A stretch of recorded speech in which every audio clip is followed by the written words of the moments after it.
दोस्तों नमस्कार। आज का ये हमारा वीडियो कंप्लीट जो दवाएं रूमन में हम डालने वाले हैं उनके ऊपर रखा गया है कि कौन कौन सी वो दवाएं हैं जिनका इस्तेमाल हमें इंट्रारूमिनल करना होता है। मैंने पिछले वीडियो में इंट्रारूमिनल का एक शॉर्ट डाला था, उसके बाद से मैंने देखा कि बहुत सारे कमेंट आ रहे थे कि सर इंट्रारूमिनल में कौन सी दवा है, किस समय बेस्ट रहती है। कईयों ने शिकायत की कि सर आपने दवाई नहीं बताई तो हम कौन सी दवा डालेंगे। देखिए, दवा का इस्तेमाल होता है अकॉर्डिंग टू कंडीशन, यानी कंडीशन क्या है भाई, किस बीमारी का इलाज चल रहा है, ये कंडीशन डिपेंड करती है आपके पशु चिकित्सक पर। वो डिसाइड करेंगे कि दवा कौन सी डालनी रहती है। लेकिन कुछ जनरल बातें हैं जिनको मैं आज आप लोगों के सामने पेश कर रहा हूं कि इंट्रारूमिनल जो है वो जो पेट में सीधी दवा डाली जाती है वो कौन कौन सी डाली जा सकती है, क्यों डाली जा सकती है और किस तरीके से डाली जा सकती है। ये कंप्लीट बातें आज के इस छोटे से वीडियो में हम करने वाले हैं। पीछे आप देख रहे हैं हमारे विकास भाई लगा रहे हैं इंट्रारूमिनल, बहुत अच्छा ये वर्क करते हैं। और यहां पर भी आप देख रहे हैं, इधर ये देखिए भाई पकड़े हुए हैं, सचिन भाई है, इधर आप देख रहे हैं गणेश भाई, यानी हमारी टीम लगी हुई है पीछे फोटो में। लेकिन आज मैं जो जानकारी दे रहा हूं वो आप लोगों की डिमांड पर दवा की जानकारी लेके आया हूं। जब भी किसी पशु को आफरा आ जाता है उस समय हम क्या करते हैं, आफरे की कोई सी भी दवा, जैसे आप मेरे हाथ में आप टायरल देख रहे हैं, इधर आप ब्लोटोसिल देख रहे हैं, तो अगर आफरा है तो वहां पर 10 नंबर या 12 नंबर नीडल से, ये देखिए आप 10 नंबर या 12 नंबर लेके आना उसमें से, अभी मेरे हाथ में है वो है 16 नंबर। नॉर्मली बीमारी के बिना अगर हम करते हैं, बीमारी के बिना अगर हम इंट्रारूमिनल करते हैं, जैसे बीमार तो है लेकिन आफरे के बिना, आफरे के बिना करते हैं, उस समय 16 नंबर निडल का इस्तेमाल किया जा सकता है। ये जो 16 नंबर निडल है कुछ इस तरीके की ये दिखती है, देखिए बड़ी भी है और ज़्यादा छोटी भी नहीं है, ज़्यादा बड़ी भी नहीं है। और ये जो करेगी ना, ये ज़्यादा बड़ा छेद नहीं करेगी। यहाँ एक बात ध्यान रखना, आपको सिर्फ और सिर्फ रजिस्टर्ड पशु चिकित्सक या जो ट्रेंड वर्कर है उन्हीं से करवाना होता है।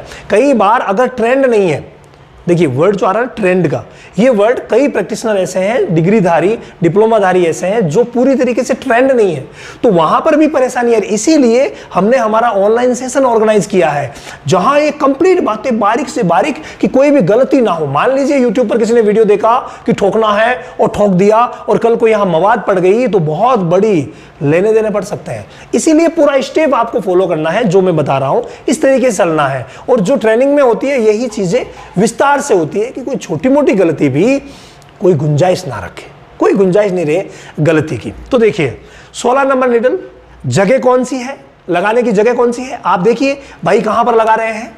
यहां ये जो रूमन वाला हिस्सा है, रूमन हमेशा लेफ्ट साइड में रहता है, लेफ्ट फ्लैंक रीजन जो यहां बिल्कुल त्रिकोण आकार में आपको मिलेगा।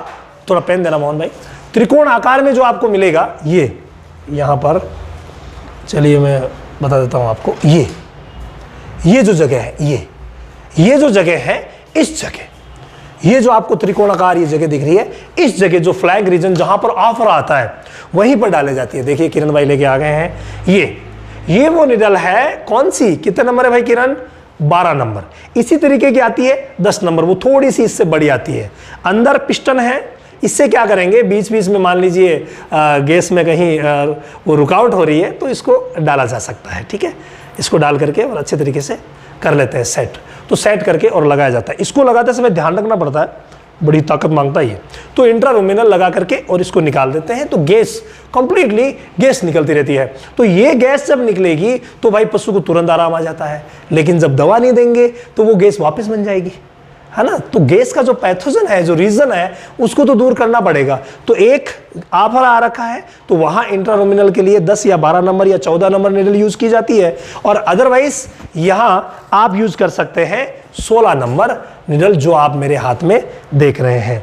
तो 16 नंबर, ये छोड़ो, 16 नंबर का इस्तेमाल भी आप करवा सकते हैं। तो ये बहुत ही शानदार रहती है जब आफरा नहीं है लगाना हो तब। ठीक है, तो जगह आपने देख ली, तरीका आपने देख लिया, सब कुछ आपने देख लिया। अब दवाओं की बात करते हैं। तो दवाओं में आफरा है तो दोनों में से कोई सी एक लगेगी। इसके अलावा कई बार क्या होता है कि कोई पशु जो है वो मुंह से खाता नहीं है, यहां ये प्रॉब्लम रहती है। अब जरूरी है डिवॉर्मिंग करवाना, जरूरी है लिवर टॉनिक देना, जैसे आप लिवर टॉनिक देख रहे हैं, ब्रोटोन कई बार इतना ज़्यादा ज़रूरी हो जाता है बीमारी के दौरान भी कि ये देना ज़रूरी है, लेकिन खा नहीं रही है, तो पशु चिकित्सक निर्णय ले सकते हैं।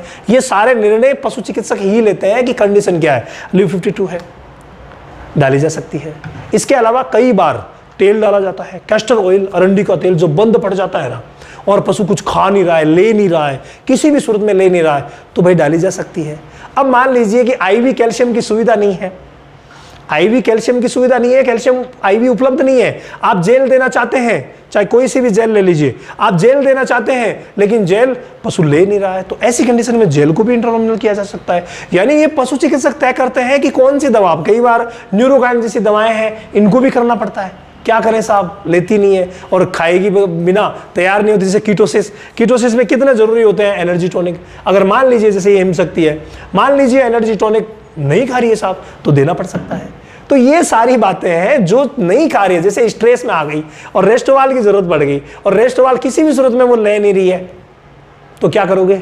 तो इंट्रारुमिनल पशु चिकित्सक कर सकते हैं बगैर ट्रेनिंग। अगर किसी ने भी किया तो भाई नुकसान हो सकता है, पस वगैरह, तो ये विशेष ध्यान रखिए। और बाकी जो रजिस्टर्ड प्रैक्टिशनर है वही इस्तेमाल करें, अदरवाइज यूं ही लस आप देखा वीडियो में लगा दिया तो गलत हो सकता है। जैसे ये बोविमिन जीएल है, ये ऐसी सिरप है जो बहुत ज़्यादा ज़रूरी होती है, कई बार इसके बगैर काम ही नहीं होगा। अब किसी भी सूरत में खा नहीं रही है तो पशु चिकित्सक तय करते हैं कि इसको इंट्रारुमिनल लगाया जा सकता है। ये नीलजान आप देख रहे हैं, वॉर्म की दवा है तो इसको भी लगा सकते हैं। एल्बुमार आती है, पेनाकोर लिक्विड आती है, और डाइजेस्टिव की जितनी भी चीज़ें हैं, डाइजेशन के लिए बहुत सारे लिक्विड्स आते हैं। बस ध्यान ये रखना है कि आपने इन निडल को देखा, आप रहा है तो इसको देखा कि इसकी साइज क्या है, साइज चाहे कितनी हो, जो ये छेद है ना, ये यहां लगने वाला, ये है सिरिंज जितना, यानी वो दवा जो सिरिंज में आ सके।